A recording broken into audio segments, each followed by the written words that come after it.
You probably didn't know this about Los Chapitos. In the heart of Culiacán, Sinaloa, 100 soldiers are facing off against the powerful cartel in a bold raid. Do you want to know everything? Keep watching. Before we start, please like and subscribe. It's free. Now, let's begin. In a recent operation carried out in the Progreso neighborhood of Culiacán, Sinaloa, specialized units employed advanced technology and precise strategies to confront fortified positions defended by heavily armed individuals. The main objective was to secure properties and evidence related to criminal activities. During the incursion, an impressive array of vehicles was confiscated, including a luxurious Porsche SUV, as well as an ATV, a new white Ford Lobo truck, a white Suzuki Jimmy, a new gray Jeep Sahara, and an older beige Jeep Comanche. These vehicles were transported under strict security, with the involvement of approximately 20 vehicles from the Secretariat of National Defense to the facilities of the Attorney General's office in Culiacán. The Sinaloa cartel, one of the most powerful criminal groups in Mexico, has been under scrutiny from authorities for years. Recently, the sons of the famous drug trafficker Joaquin El Chapo Guzman, known as Los Chapitos, have been linked to the acquisition of luxury vehicles, a striking aspect of their criminal activities. One of the names that has emerged in this context is that of Sergio Miguel V, alias El Látigo. This individual has been identified as a key alleged operator within the organization, specifically working under the orders of Iván Arquivaldo Guzmán, alias El Chapito. The capture of El Látigo took place during a security operation when he was in the vicinity of the Mexico City International Airport, AICM, while heading to Culiacán, Sinaloa. Authorities managed to apprehend him, highlighting the significance of his capture due to his role within the cartel. El Látigo is not just an ordinary operator. He is credited with the responsibility of acquiring high-end vehicles for Los Chapitos. These luxury vehicles not only represent the power and status of cartel members, but can also be used for various operational purposes within their criminal activities. The acquisition of these cars is a strategic aspect, as they can serve for secure transportation, displays of wealth, or even for more direct illegal activities. El Látigo, identified as a key operator for Iván Arquivaldo Guzmán, alias El Chapito, and the faction of the Sinaloa cartel that he leads, had been the subject of an intense international manhunt. His ability to obtain luxury vehicles for the sons of Joaquin El Chapo Guzmán made him a top target for authorities. The Columbia Court in the United States had issued a warrant for his arrest, underscoring the seriousness of the charges against him. The operation that culminated in his arrest took place near the Mexico City International Airport, AICM, a strategic location given its constant flow of people and international connections. El Látigo was apprehended by security agents who had been tracking him. At the same location of his detention, El Látigo was handed over to agents responsible for his transfer to the United States.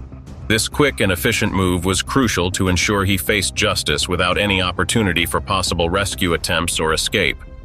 In the recent raid in Sinaloa, in addition to luxury vehicles, several canisters containing liquids and packages wrapped in clear plastic material were seized, items related to illegal activities.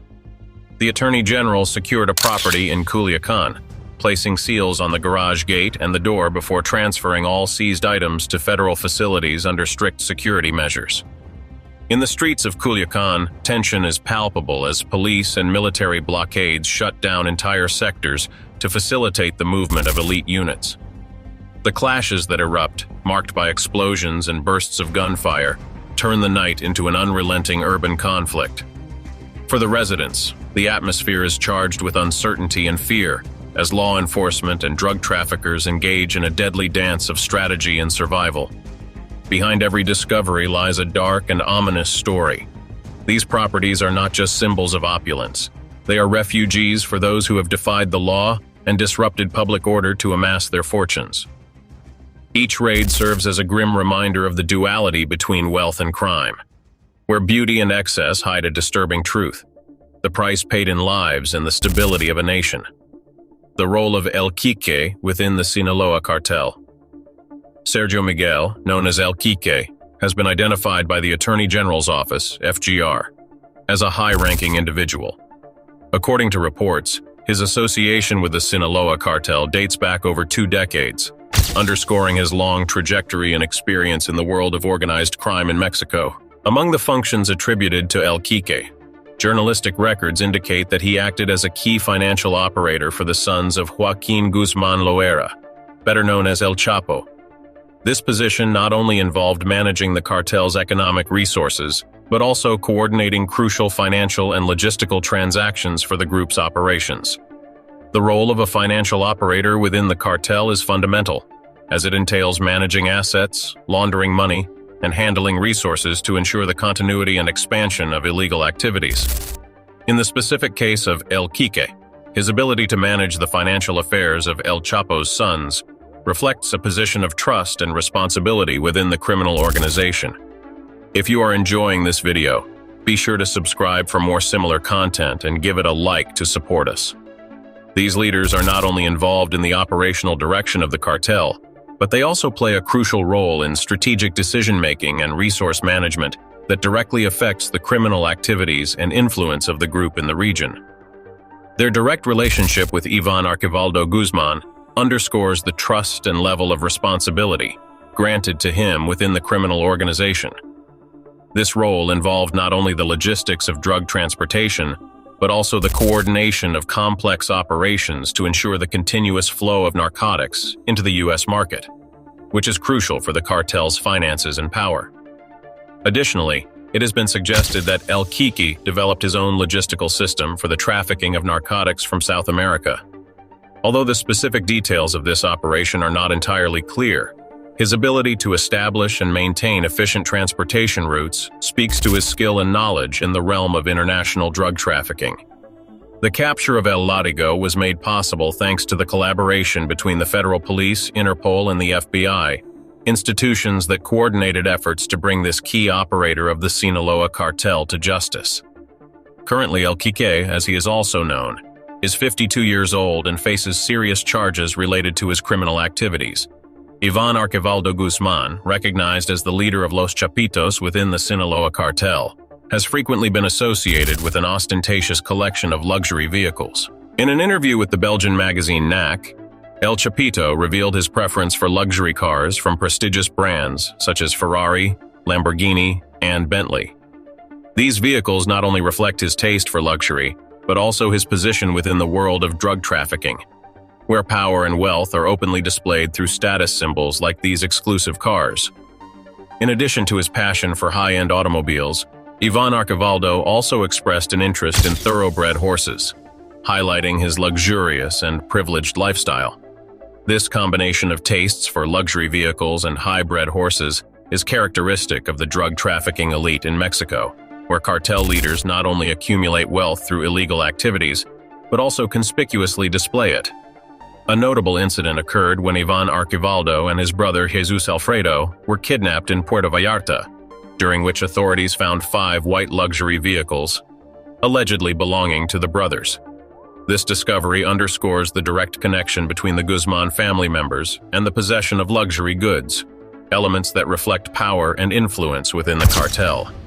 According to a report by Univision, one of the vehicles found was a 2015 Honda CR-V with Sinaloa plates, which is said to have been frequently used by Jesus Alfredo Guzman at his stables. Additionally, among the vehicles found in the parking lot were a 2016 Cadillac Escalade and a Range Rover, along with a 2015 Jeep Cherokee Limited and a Dodge Charger.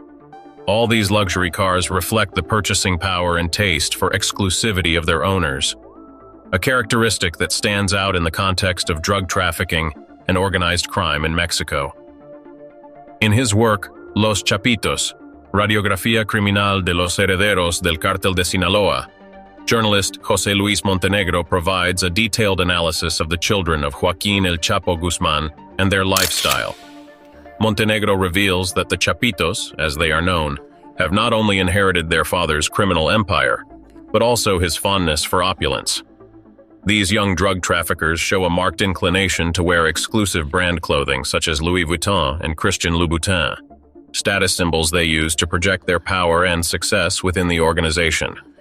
The luxury in their clothing and cars is not just a display of extravagance, but also a tool for self-assertion in a world where image is crucial for maintaining their influence and dominance. The fact that El Chapo's heirs opt for globally recognized brands suggests a strategic way to flaunt their wealth acquired through criminal activities. For the Chapitos, wearing Louis Vuitton or Christian Louboutin clothing, or driving luxury vehicles like Cadillac Escalades and Range Rovers, is not merely about following fashion trends. These brands represent much more. They are tangible symbols of power, prestige, and a carefully constructed image meant to impose respect and fear in an environment where influence is measured as much by wealth as by violence. In the world of drug trafficking, the display of luxury is not only a form of personal enjoyment, but also a mechanism of public validation. These material goods serve to reaffirm their status among allies, competitors, and subordinates. In a system where hierarchy is vital, the Chapitos use these external signs to demonstrate that they are at the pinnacle of power. Thus, recognized brands are not mere consumer products. They are manifestations of success, of having triumphed in a hostile and dangerous environment. This dominance in drug trafficking comes with privileges that only a few can afford, further reinforcing the narrative of invulnerability they seek to project. Moreover, this use of luxury as a tool of power also has a psychological impact. Younger drug traffickers not only seek to be feared but also admired by those who aspire to follow in their footsteps. Wearing exclusive brands and surrounding themselves with extravagance allows them to send a clear message. Drug trafficking, though dangerous, can offer rewards that transcend the imaginable. The glamour associated with their lifestyle becomes a way to perpetuate the allure that drug trafficking culture exerts over new generations. In this sense, the Chapitos not only inherit their father's criminal empire, but also a culture in which luxury intertwines with power. For them, each luxury item is a trophy of their success in the underworld, a demonstration that, in this world of shadows and violence, they are the true kings. José Luis Montenegro's analysis offers a deep insight into how organized crime elites in Mexico use conspicuous consumption as a strategic tool to project their influence and dominance. This phenomenon not only reflects an obsession with luxury, but also serves as a symbol of power and status in an environment where wealth and control of drug trafficking are intrinsically linked. By publicly showcasing high-value goods, cartel leaders not only flaunt their success, but also send a clear message to their rivals and followers. Their power is so vast that it transcends violence, permeating every aspect of their lives, from fashion to luxury vehicles. This pattern of ostentatious consumption is directly related to recent episodes of violence. One such episode is the murder of Raul Carrasco Lechuga, known as El Chore, an alleged plaza boss linked to Ivan Archivaldo Guzman, one of the heirs of the Sinaloa cartel. El Chore was killed in a confrontation that left 7 dead. Among the items found at the crime scene was a Land Rover, a high-end vehicle believed to belong to El Chore, highlighting the connection between drug trafficking leaders and the high-value goods associated with their lifestyle. The truth is that this problem continues to escalate, with new conflicts arising every day. If you've made it this far and enjoyed this video, don't forget to give it a like, subscribe to our channel, and turn on notifications to receive updates on future videos on YouTube. Additionally, if you have any questions, feel free to leave them in the comments.